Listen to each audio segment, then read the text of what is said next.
So this Make is better every minute count. than using my little flip cam, isn't it, Sandra? I think so. I think this is much better. She's a professional. Yes. I think you'll be happy with this. So you did Gravity. It was just a huge success on every level, artistic, and for you as an actress, just an incredible challenge Yeah, it was. to meet and pull it off and everything. So how do you follow that up? Minions, I guess. Yes, you do it by doing animation, by removing yourselves physically as much as possible.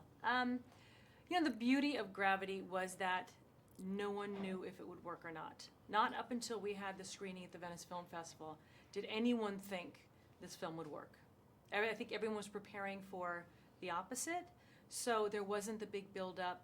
We knew we've made something extraordinary. We knew we had an extraordinary experience. We just didn't know how it would be received.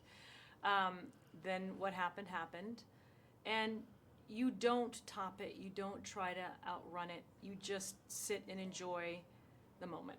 As hard as that is.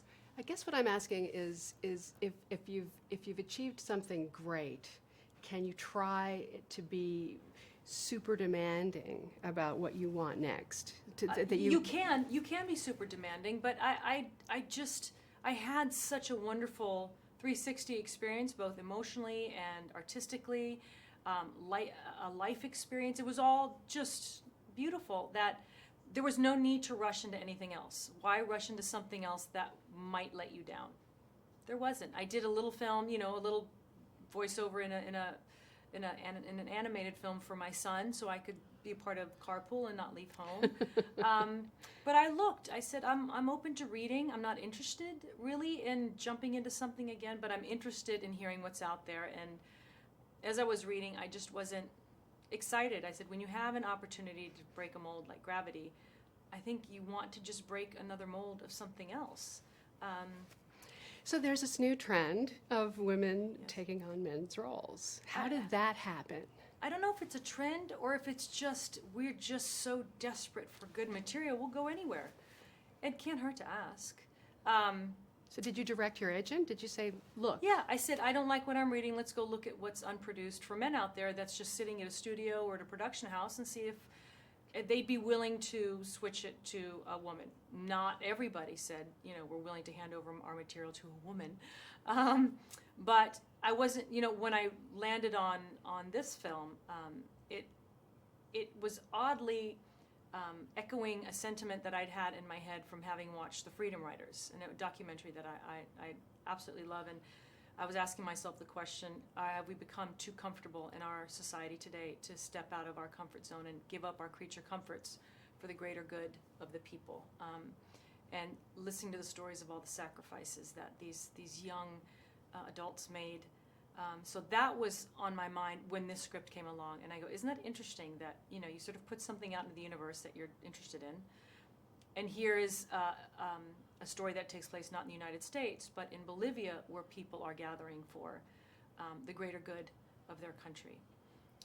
And what our world, not just the United States and not just the world of politics, is coming to when it comes to money and power.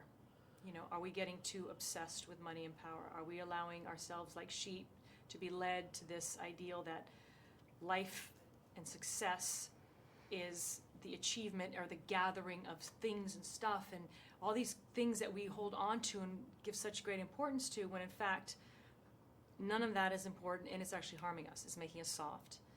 So all these things were floating around in my head, and it just all came together in this entertaining story. I'm curious how you worked on changing the character from when the sex wasn't a lot to be changed. done. Really? It was just a sex change. That's all we did. Very simple. Literally, just changed the he's to she's.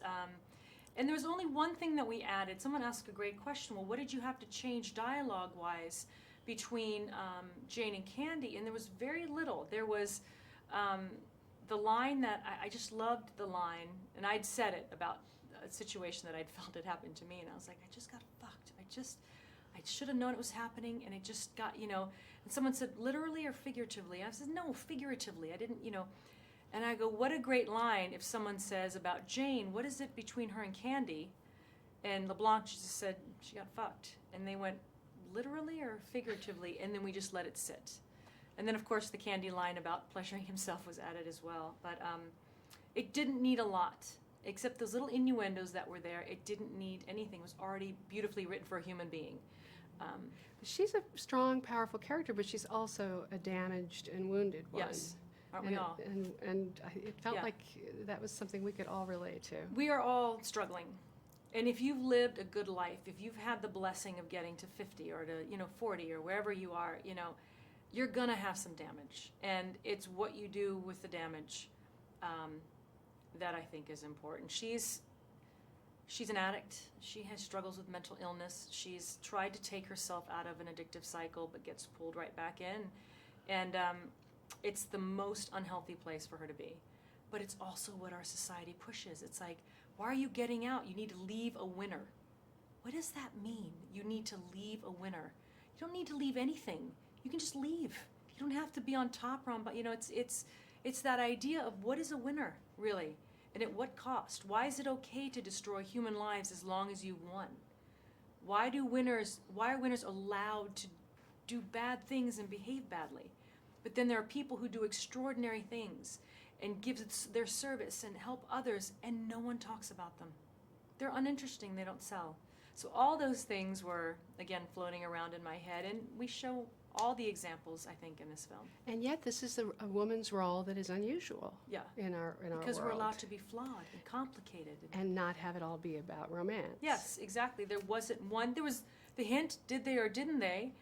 But, I love it. To me, that's more exciting than giving it away.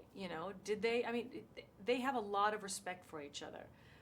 In an unhealthy world, I didn't want to be talking about what man I was going to land. And not that there's anything wrong with that, but like in comedy, I said, why are we women limited to romantic comedies? I just want funny.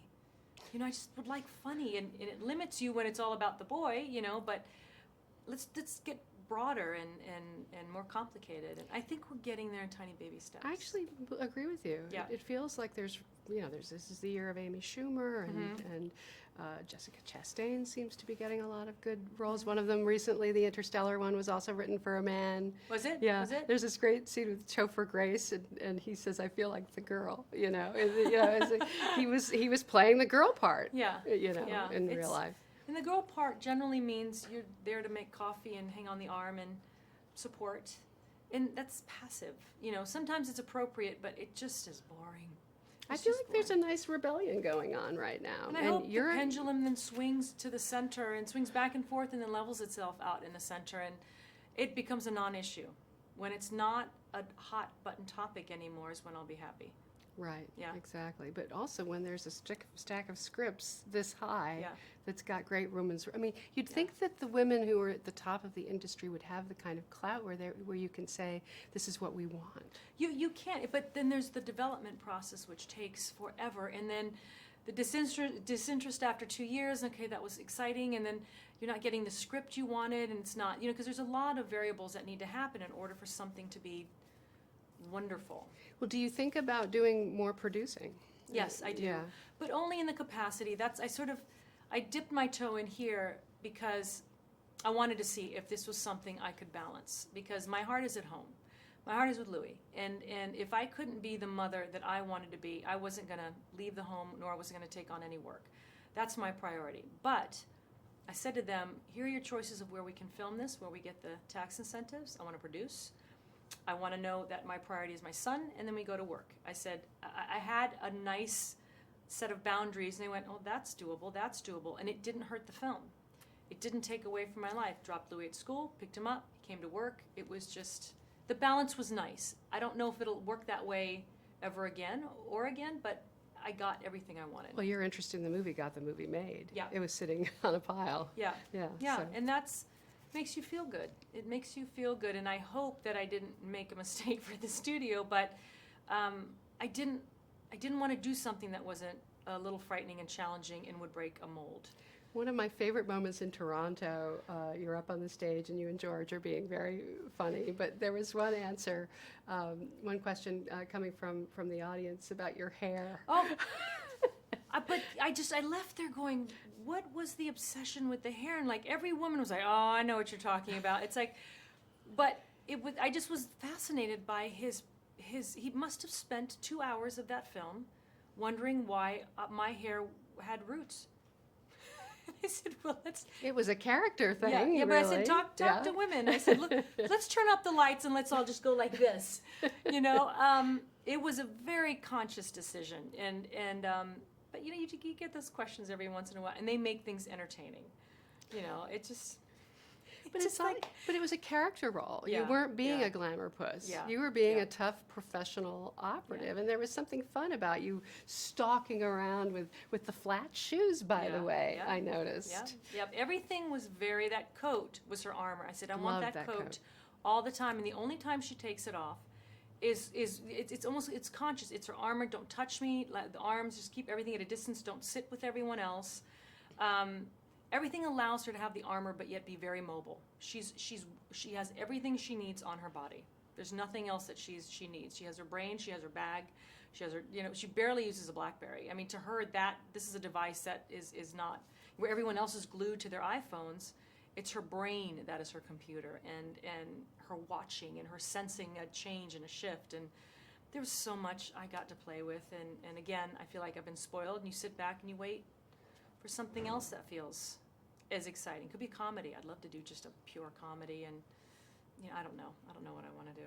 I have no idea. Send her a comedy. Send me a comedy. What guy is not doing his comedy? Well, a lot of the best people are heading for television. Yeah, because television has become so fearless, especially in the women's roles. But you know what? It's again, it's a pendulum. Again, it goes this way. I'll go wherever I feel like I can still be a good mom, and like I can still be with my son. And it's just the way life goes. You know, I've had such a great journey to sit where I get to sit today. I'm still allowed to work. I can still, you know, I guess I'm still a smart business decision when I make smart business choices in this business. But, you know, I never understood the women saying, you know, and then I had a family and I didn't want to leave. And I go, I get that. I get it. I might be an artist, but I can still be an artist with my boy at home, you know, and then one day when he kicks me out and he doesn't need me anymore, then I'll maybe need a hobby. But right now, it has to be the right thing for him as well. Well, Meryl Streep sort of followed that model, Yeah, I would say. She did. She stayed in Connecticut, and then when Yeah. her kids grew up, she got real chose the busy summers, again. chose the summers. Yeah. I said, that's what summers are for, and we're in town. How great to bring work back to LA. We have so many great crew members and talent here that would like to stay at home as well. So if it benefits the film and doesn't harm the film, let's bring incentives and people back to LA. How do you feel about the degree to which a lot of women are being more outspoken now, the way Jennifer Lawrence spoke up? Well, she was humbly elegant, humorous, self-deprecating, timely, blunt, fearless, pointed the finger back at herself. She wasn't accusing, she was just stating. And she was stating a fact. And, you know, I could not have said it better myself. If I had chosen to say it, I wished I could have said it like her. You know, my question has always been, and I've said this so many times today, but why are women thought of as less than?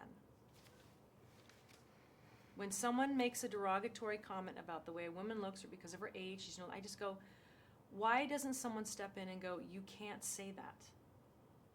You can't. You make a